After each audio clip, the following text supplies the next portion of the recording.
Welcome to another week of Barstool Perspective, where we give you a rundown on the booze news of the week.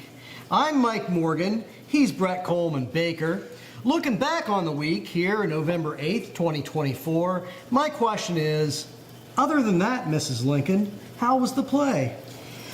Mike, it has been a relatively quiet week as far as beer news goes. We do have some stories to discuss, of course. There is a lot of speculation going on right now, and at the end of the day, we are mostly full of crap as far as our opinions go. However, we're going to focus on the actual news of the week. So let's start with this.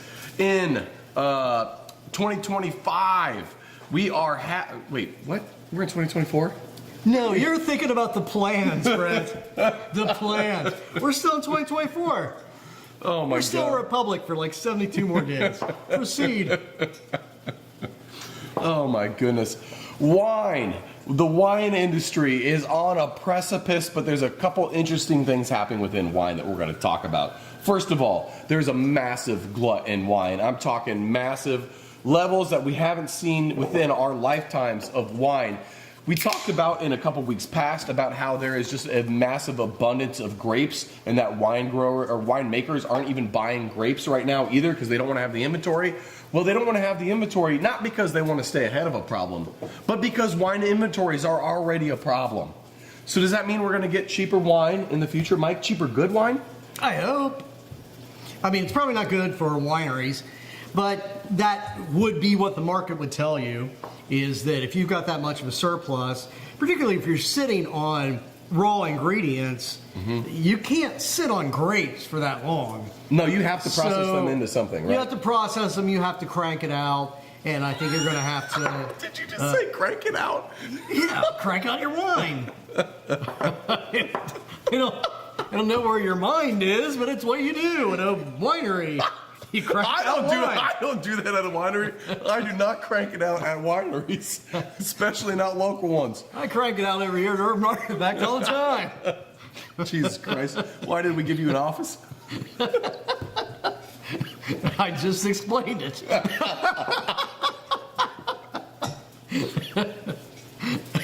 Oh my God. Guy needs privacy. Sterling, you slept on that pull-out couch, my friend. You slept on that couch. Boxed wine, however, is having a moment, Mike. Yeah. Well, why? People are starting to warm up to the idea of decent drinkable wine in a box. There's definitely a stigma to it. When boxed wine came out, it started with like really cheap, bad wine. It was bulk wine manufacturers looking for an outlet for leftover bulk wine, basically. Right. Also, there is that thing about wine. I mean, part of the romance of wine is the label, pulling the cork, the whole thing. It's the ritual of wine. It's the ritual and the tradition of it. And so that's why, we have had a problem with screw top wine, even though it keeps the wine sealed better. It is actually better for the wine. Less oxygen gets in. It's not ever going to go bad like a cork can. It's not going to dry out. But I've never put that together. I always just assumed, the screw top, it just looks worse, feels worse. No, it's the ritual. You're right. You're removing the ritual of the cork and all that whole thing. And it's easier. I mean, it's easier and it's better for the wine. But the part of the ritual's there, part of the romance is stripped from it, and it just feels cheaper. So drinking wine from a box feels cheap. But as we've discussed before, the problem with wine, I'd probably drink more wine, but for the fact that you open a bottle of wine, you got to drink the bottle or it's going to go bad. It's going to oxidize. So, and if you and your partner aren't both in to just have wine that night, then I'm not going to open a bottle. Because I only usually want one, maybe two glasses. I don't want to chug a bottle on a Thursday night. Yeah. Friday, Saturday, sure, fine, I'll do it. But like on a weekday, I just want a glass, maybe half a glass. And that convenience of boxed wine actually is something that I've really enjoyed. We have boxed wine at my house all the time. It's basically like having wine on draft. And that's wonderful. You pour it out the spout, you take as much as you want, you can have a little bit for dinner, and you can switch back to beer or have that bourbon at the end of the night. And it stays. it does not go bad. It's all gravity fed so that the bag shrinks around the wine as it's coming out, and you're not getting any oxygen uptake, and you can have good wine for a long time. Yeah. So is the market adapting to, like, because cheap is doing well right now. We've seen that time and time again, inflation, blah, blah, blah. We've had that story a billion times. So cheap is doing well. So it hasn't been to the point where people are like trying boxed wine for the first time and realizing, oh shit, this convenience is really good. Right. So and now it's actually pretty good wine if you're buying the right wines. Yes. I mean, Sutter Farm hasn't gotten any better, but they're putting good wines in boxes. So are more entrants getting into the box wine category then? Like traditionally high-end wines are getting in? At least that what you're good seeing? wines, yes. Yeah, that's starting to happen. So you're seeing higher quality wines going into boxes. And I don't think that's the first time for that. I think that when box wine was new, they tried to sell better wines in a box. It's just nobody was going to buy good wine and pay good wine prices in a box. So is this going to be a flash in the pan, like, you know, canned wine? We always heard about, like, oh, canned wine's going to take off, smaller serving sizes. Canned wine hasn't stuck for crap. Is box wine actually going to stick? I could see box wine doing better than canned wine. Box wine at bars. Yeah, definitely at bars. Oh, you think box wine at bars is going to hit? Yeah, I mean, love it for bars, personally. It's brilliant. It's fucking brilliant. Yeah, because you're really either going to get two things. If you're at a bar that goes through a lot of wine, fine. But generally speaking, somebody is going to get a glass of vinegar because that bottle was opened yesterday. Or if you're 2 days ago. a responsible bar owner, you're just going to be wasting a bunch of wine. Right. And how many of them do that? You know, they carry it over for at least a day. Oh, yeah, So- at least if not 3 or 4 days. Yeah, so you either have a good chance of drinking vinegar, or you drink, you know, one of like 3 brands of like Sutter Home that they have in little bottles. Or those are your options, you know, or you get lucky, or you're buying it by the bottle. So There's a local wine bar here in Cincinnati called the Hamilton, which is actually close to us right here. yeah, it's a great bar. Yeah, it's great. You can get bottles of wine for like 25% markup to have on site rather than the normal 300% markup. It's fantastic. I was there the other day with the wife, and we were having, you know, some canapes or whatever, fucking heavy hors d'oeuvres, however you're going to call it. But the owner was there, and we were kind of chatting him up. He found out, you know, I work at Urban Artifact, so he was talking about like the differences between beer and wine aging. And we ordered a glass of wine. We had that glass of wine. He's like, look, that glass you just had was the last of that bottle, and it's been open for 36 hours. Let me open you a fresh bottle of that same wine, and you can taste the difference. And he didn't say like what we were having was bad. It's just that it's completely different. And holy cow, that experience was just actually mind-blowing. Like, I had no idea. Because when you have it at home, you're not doing a side-by-side. Right. You open it, you drink it, a day or two later, you drink it again, and it still tastes fine. But man, those differences, wild. Wild. Yeah, I don't think it tastes fine. Like, my wife does. So she'll open a bottle because she wants to have a glass. And then I'm like, well, Jesus Christ, I guess I'm drinking the rest of a bottle of wine just to be responsible. So you're not You throwing $25 down the drain? Right. Or $5? I don't know what your budget for wine Yeah, but it's probably more like 7. But still, nevertheless. is. Well, speaking of cheap products, Coul is owned by Molson Coors, and Molson Coors has announced this week that they recommend shutting down the 157-year-old brewery at the end of this year. 157 years, quite possibly one of the oldest American brewed beers that still currently exists. Yeah. That's wild. Yeah, I mean, the Cougals, I think what they call the red, like the red labeled, traditional, just lager, you know, Pilsner, Cougals. They've been making that. They claim it's the same recipe they've been making since 1867. Wow. So it's been around a long time. Those guys they've seen resurgence a couple times. In the 1970s, they really benefited from the move to regional breweries. So that was a thing in the 70s, sort of a really before craft beer became a thing, where people through most of the country had craft beer options, the first thing they did was embrace regional breweries as sort of an FU to large corporate brands. It was a great 100-year-old brewery pivot at the time. That was a brilliant move. Yeah, and they really leaned into being local. They started doing things that seem really quaint now, but like just making T-shirts to give out to college students. Not like that's the world's most creative marketing, but there weren't really beer brands that were doing that. So, they're in Wisconsin, and you've got great schools there. So they're just giving out swag at universities and really leaning into student populations. And they did great, and they had a very loyal following. Yeah, and at some point in time, that started to fall off, though. And they were actually one of the first early adopters of, pushing flavor, i.e. craft. Now, it wasn't ever craft. Summer Shandy and Berry Weiss and everything else they do, I'd argue, is definitely not craft. But they were one of the early ones, like the Honey Brown from Dundee, who also did some early craft beer styles. Yeah. They leaned into that, and they actually saw a resurgence from that in the 90s and into present day as well. But apparently that's starting to fall off. Well, and they haven't really been a real independent brewery since 1988. That's when they were sold. They ceased to be independent, and they were sold off to Coors, and which, ironically, Coors was the company that really got the most gain from that regional movement in the 1970s. But then Coors became, a huge company. Coors bought them in '88. They still continue to do basically the same product.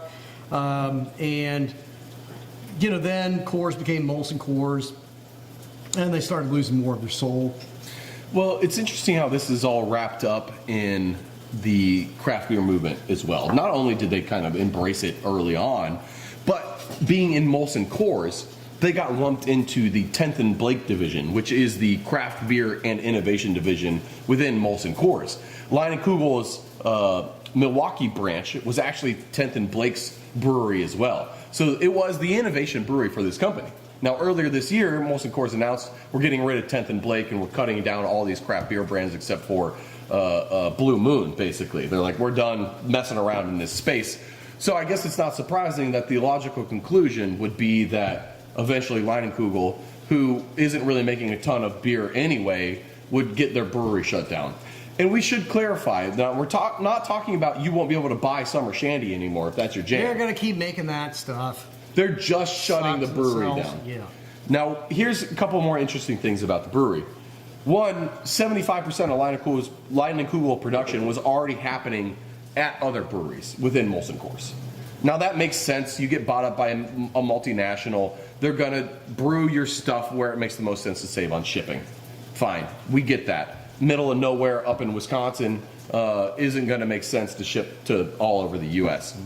The other interesting thing about it is that the majority of the stuff that happened at Chippewa Falls was contract work. It wasn't that Lion & Kugel was making so much beer that they maxed out the facility and then they had to move it elsewhere. No, they were just filling out space with contract work, and that their biggest contract actually expires this year, isn't getting renewed. That's leading to it. Now, it's a big brewery. They're making like 185,000 barrels. That is bigger than the biggest brewery in Cincinnati, which is Rheingeist. Yeah. It's bigger than every single craft beer, which I have a fun stat for you for craft beer. Let's dovetail really quick, and then we'll come back. What is the 50%? 50% of all craft brewers make at least this amount of beer in barrels a year. What's that number? 10,000. 500.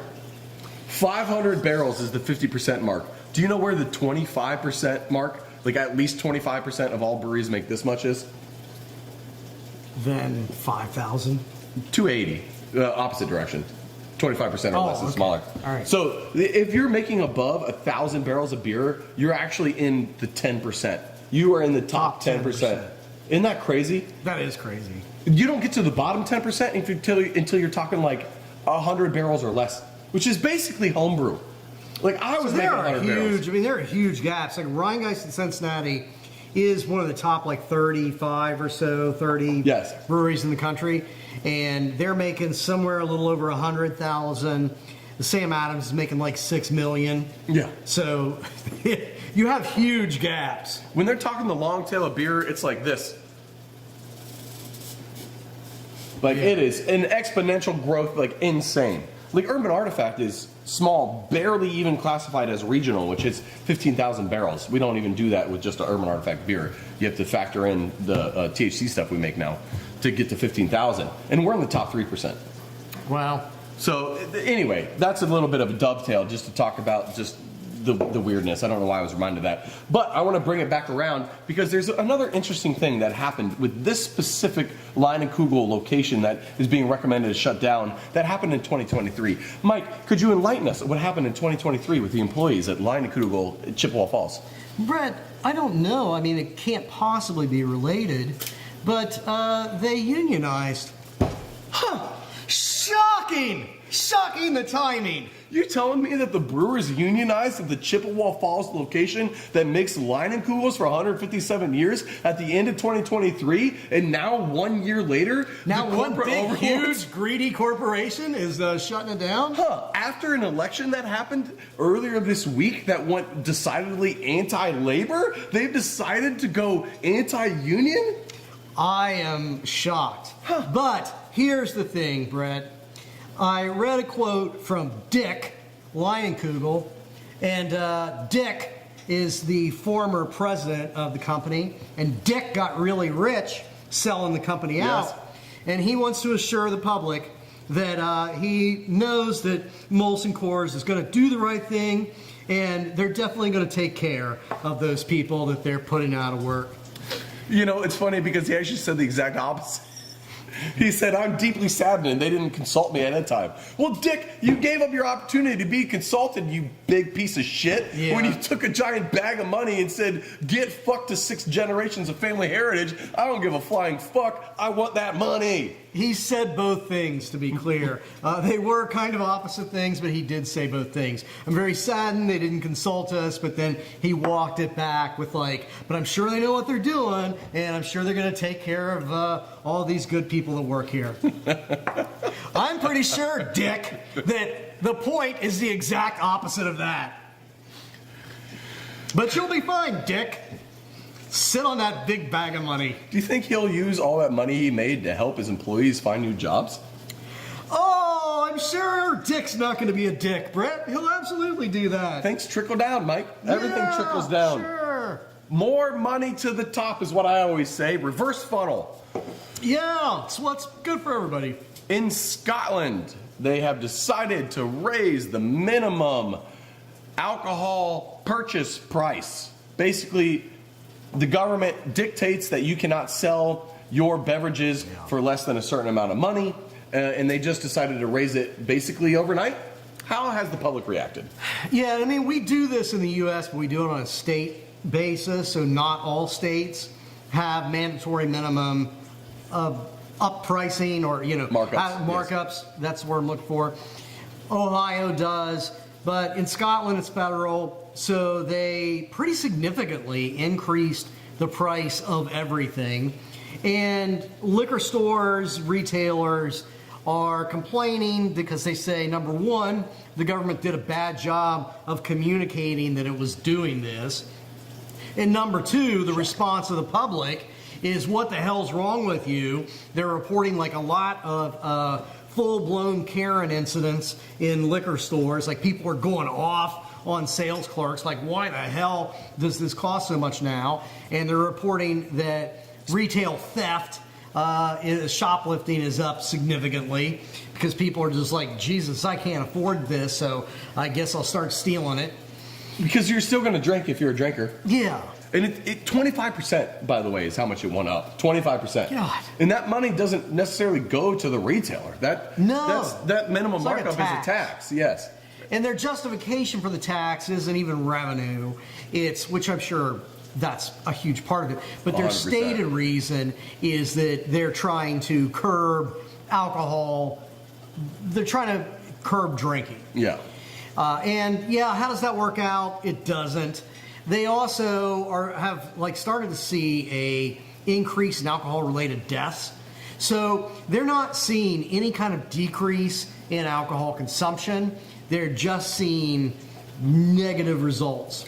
And more than likely, this is correlation and not causation. Yeah. But, when the price of everything continues to go up, and if you have a problem with alcohol anyway, and you're already depressed, and you're even more depressed now, and you're just going to drink harder because, fuck, everything sucks anyway. So, and we talked about this a couple weeks ago with our Utah story, where they lowered the tolerance for your BAC, you 0.08 to 0.05, yeah. And they actually saw an increase in the amount of people drinking and driving getting pulled over. And we're not talking about people getting pulled over between 0.05 and 0.08. We're talking about people getting pulled over above 0.1, way up there. Increase in alcohol fatalities and yes, because people are just like, fuck it, I'm going to be over anyway, I'm going hard. Yeah. If half a beer is going to make me illegal to drive, I might as well have 5 of them. Yes. And what's really interesting is all of that's counterintuitive. You would think in Scotland, you raise the price, people are going to drink less, they're going to behave more, and they're not. They're drinking more and they're behaving less. It's opposite in the States, where in Ohio, we have a minimum markup. 25% is the minimum markup as a retailer that you can mark up your product. And every single alcohol product is marked up 25% and no more. That's the minimum. You can go more. You can do more if you want. You don't have to do 25%. But you're not going to be competitive if you're being told by the state 25%. Yes, exactly. So you stay at 25% to be effective. And so the thought is, if you take away the minimum, then people are just going to go as low as possible to get all the business. Well, what's interesting is that Indiana, right across the border from us in Ohio, has no minimum markup. But the average minimum markups are significantly higher than Ohio. 30% is about the average, but there's a lot of stores that mark up 40 to 50%. So it's the exact opposite of what you would think. It isn't a race to the bottom. It's a race to see who can squeeze the most money out of people. So the market actually drives prices up more. Surprisingly, it does. Although there again, I mean, Indiana, there's so much wrong with Indiana. But it's hard to find. Liquor stores aren't that plentiful. I mean, it's kind of difficult to buy alcohol in Indiana. Yeah, and you can't sell cold beer and crap in Indiana. Yeah, it's all a pain in the ass. Well, yeah. Speaking of avoid Indiana. Speaking of cheap things, Aldi is bucking trends around alcohol. Where alcohol is seeing negative growth across the U.S., and we're talking all alcohol, wine, spirits, beer. It doesn't really matter. Some stuff's up. Yeah, RTDs are actually up. Fine. When you're at 2%, getting up to 2.5%, cool. Good for you. Congratulations, RTDs. However, Aldi is up on dollars and volume across the board with their alcohol. I mean, I don't think it takes a rocket science to explain it, right? It's because it's cheap and it's good. And it's both those things. It's not cheap and bad. It's cheap and good. I love Aldi. I've come to love Aldi. Me too. Kroger made me just hate Kroger's guts and seek alternatives. So I think Aldi's great, and I have not had Aldi alcohol products. Oh, it's good, they're dude. not. It's all. What the hell do you private call label. it? It's private label. It's all private label. So it's not. You're not buying other brands. You're buying. It's not called Aldi beer or whatever, but it is in-house contracted. It's Aldi beer and Aldi wine. You won't find those brands elsewhere. They're only at Aldi, but they're not branded Aldi. And they're quality. They are quality because significantly cheaper. Because through their purchasing power, they can go to good winemakers and be like, look, your forecasts are only showing you need 2,000 bottles of red this year, and you got 2,500 in tanks. Sell me that extra 500 for cheap. Slap my brand on it. Put it in Aldi's. People won't know you made it. I can sell really good, cheap wine that way, and we both win. And it works. It works. And they do it with beer. They do it with wine. I wish they did it with spirits, but maybe we'll get there one day. But who cares? You can get good wine at Aldi. That's the whole point. And in this day and age, too, when you can buy a six-pack of beer at Aldi for $8 or $9, a six-pack of craft-like beer, that's a steal. It's like pre-COVID world. Yeah. Well, speaking of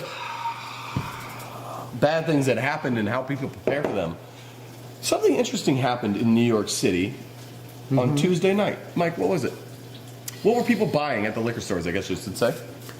First of all, New York liquor stores saw like 4 to 5 times ordinary weekend business. Oh my God. On a Tuesday.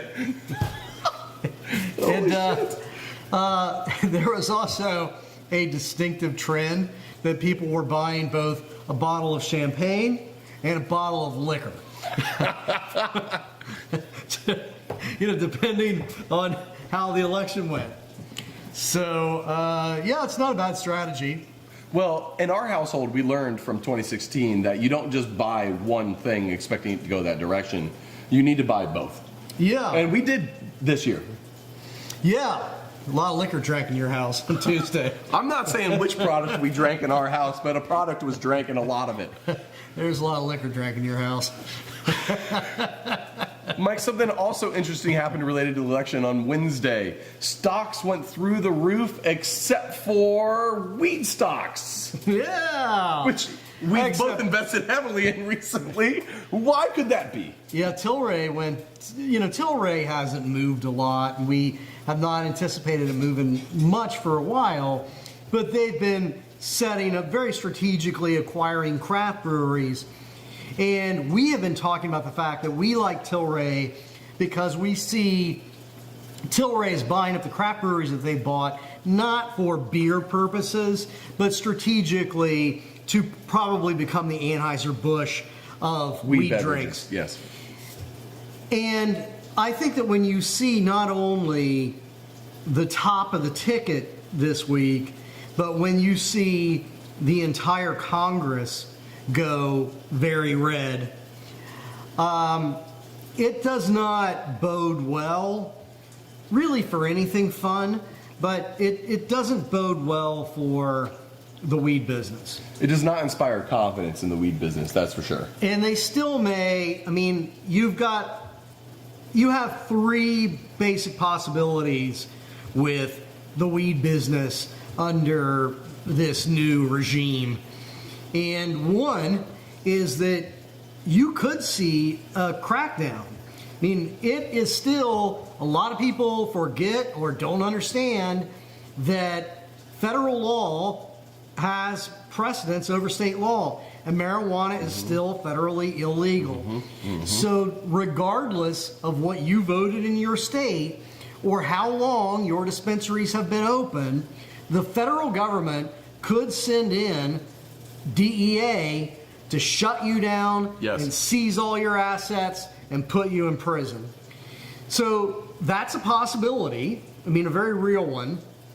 It would not be politically popular, but when you gerrymander the hell out of everything, etc., who really cares?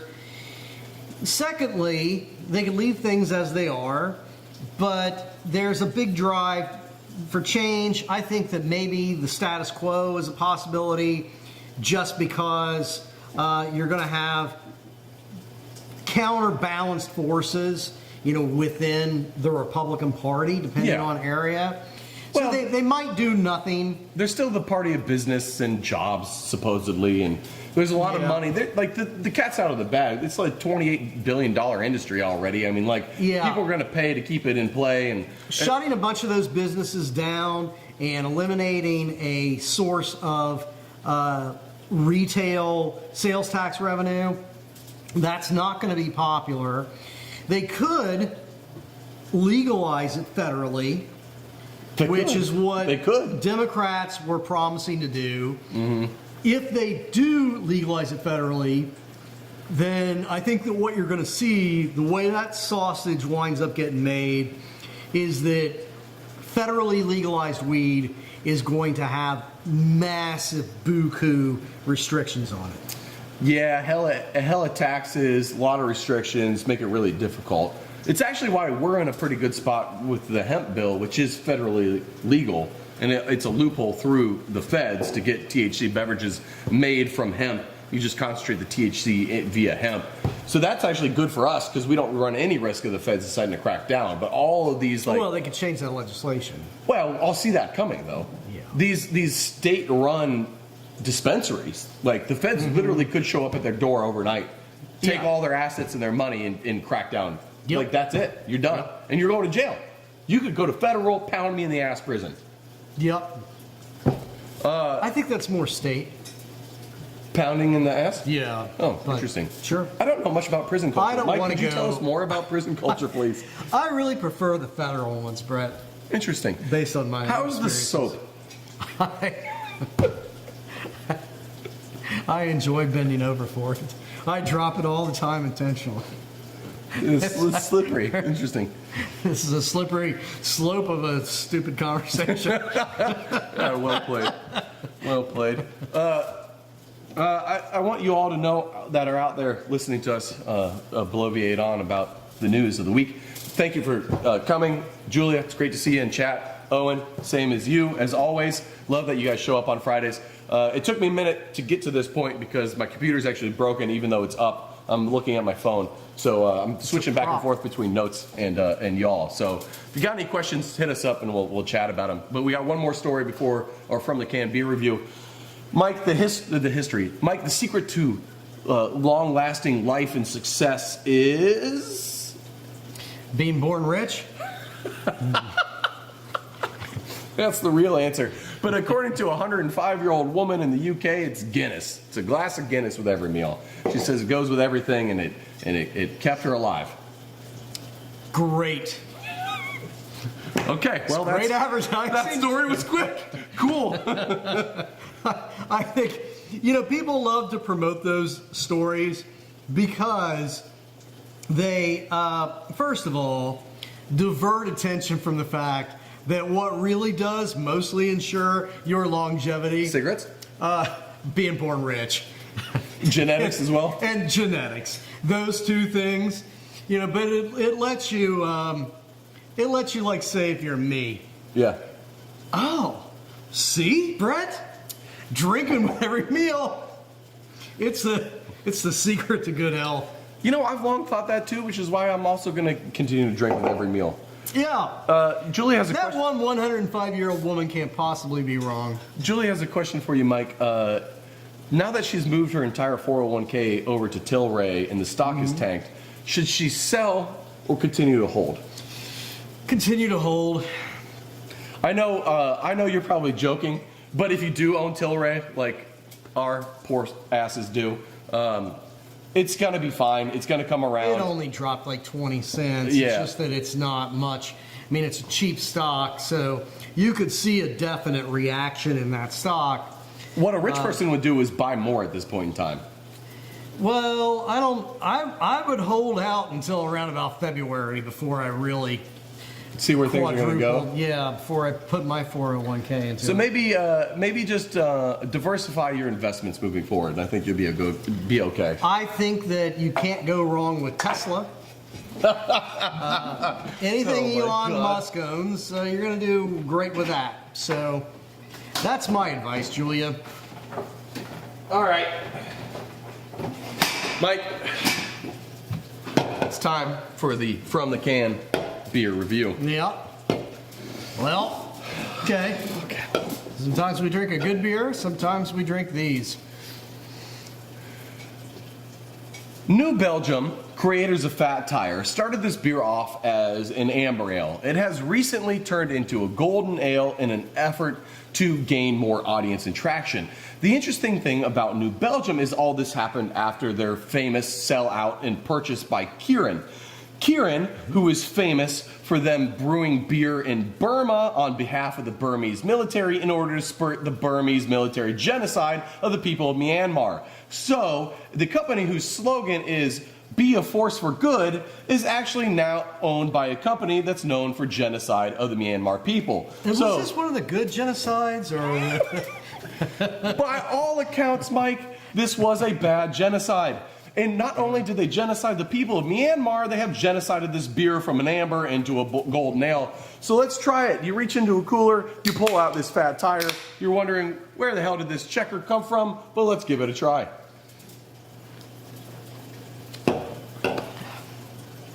Mike. Tastes like beer. Tastes like yellow beer. It's not bad, actually, for a yellow beer right out of the gate. I'd drink more of it, which I hate to say. It almost has a little bit of an English beer characteristic to me. I don't know if I would reach back into the fridge or the cooler for another one of these, but I wouldn't dump it out. Genocide aside. Yeah, it's kind of malty, but it's not bad. I give it a 5.0 out of 10. I'm going to deduct 5 points for the genocide. But, 0 out of 10. Cheers.